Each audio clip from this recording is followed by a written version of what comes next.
Have you ever wondered why you can't memorize the pentatonic scale all over the fretboard?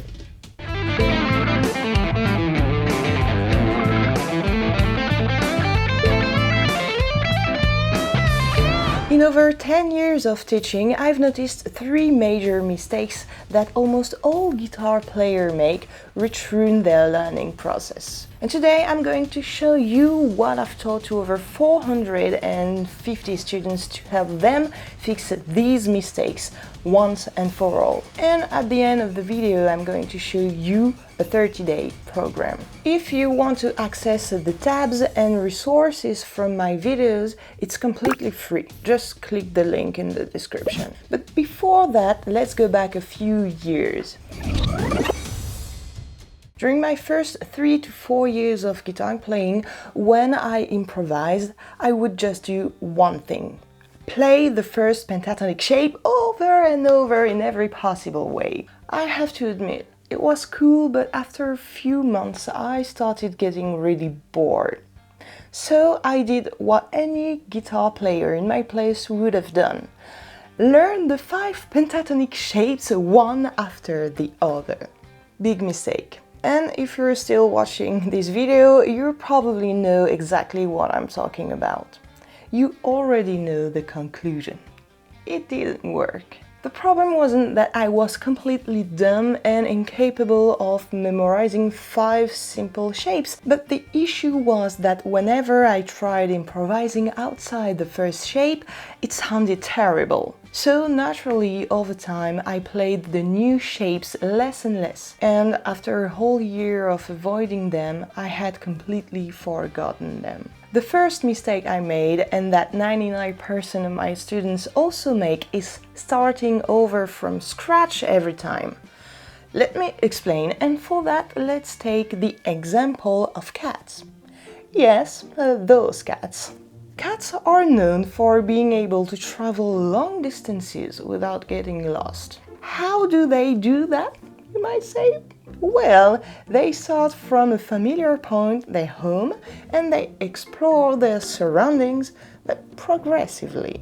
Basically, they go from the house to the garden, back to the house, then the garden again, then the neighbor's garden, then back home, and so on. You get the idea. They always connect a new place to a place they already know, which allows them to create a kind of a mental map.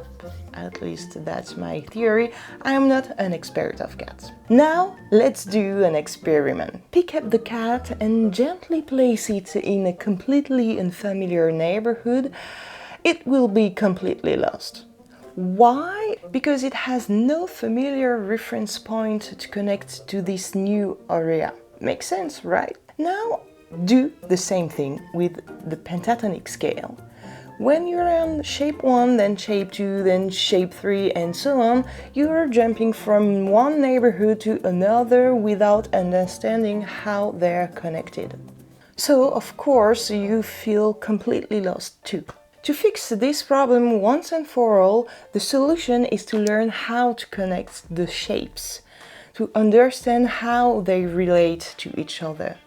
In other words, the key is to start from something you already know, the first pentatonic shape, and then expand from there. First, you learn shape number 2 and connect it to shape number 1 using slides, for example.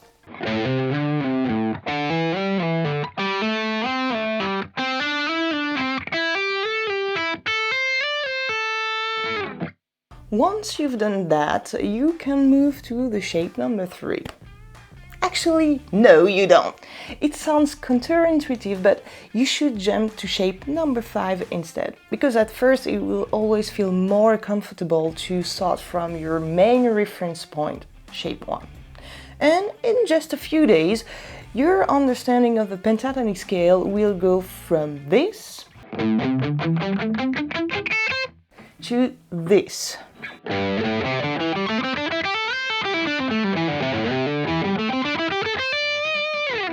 And only once you master this zone, you should move to the shape 3 and shape 4. By doing it this way, your brain will have enough time to make connections between all pentatonic shapes, and you'll create a much clearer mental map with solid reference points. And you'll be able to play things like this in your improvisations.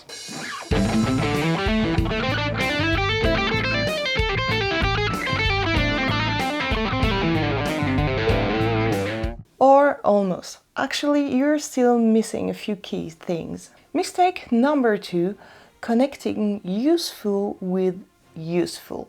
The second mistake I made when trying to learn the pentatonic scale across the neck was not connecting useful knowledge with other useful knowledge. When COVID hit, something unexpected happened. Since our movements were restricted and we didn't want to risk touching things, remember how we could only pay using contactless.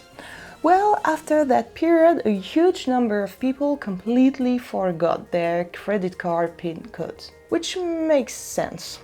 For months, they had no reason to use those codes, so their brains classified them as useless information and dumped them in the trash. The lesson here: if you learn pentatonic shape number 2 but never actually use it in your improvisations, you're going to forget it. But if my only advice was just play the shape 2 more, you'd probably say, "I'm trying!" But seriously, this is exactly your problem. You want to play in other pentatonic shapes, but you can't. That's the whole reason you're watching this video. So how do you fix this? By flipping the problem upside down. You know the first pentatonic shape pretty well, right? Why? Because you've played it over and over, but more importantly, you've learned licks that sound great in that shape and used them in your improvisations. In short, you know musical phrases that work in the first pentatonic shape. And that is the key. To really remember a new pentatonic shape, it needs to be useful to you. And to make it useful, you need to learn licks that use that shape. If you want to play more in shape 2, you need to learn some cool licks in that shape. Here are a few examples.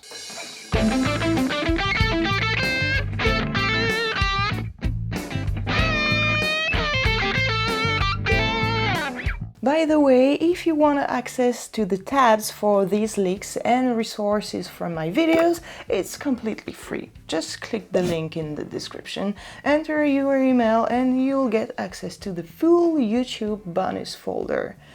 Simple as that. The third and final mistake that completely destroys your progress is not using the band-aid technique. What is that band-aid technique? When you think, I want to learn the pentatonic scale all over the neck, but you don't break it down into clear steps, it feels like an impossible mountain to climb. In that situation, it's natural to feel overwhelmed. So, to deal with that burden, you try to spread it out over time. Doing things gradually is the best way to approach a complex task, and I fully support that. But there is a problem. 99% of my students, before they became my students, of course, spread out learning the pentatonic scale over months and even years. And that's a disaster.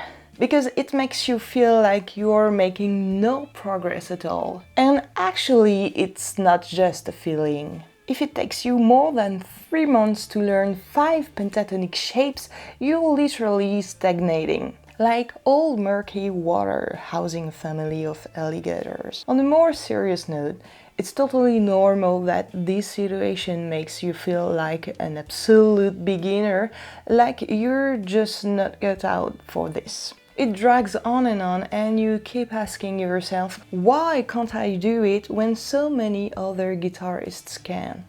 Of course, that's discouraging.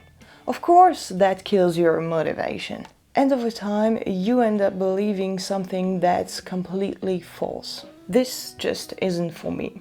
So I have two things to tell you. First, keep this in mind. Your brain is more than capable of memorizing the pentatonic scale across the entire fretboard.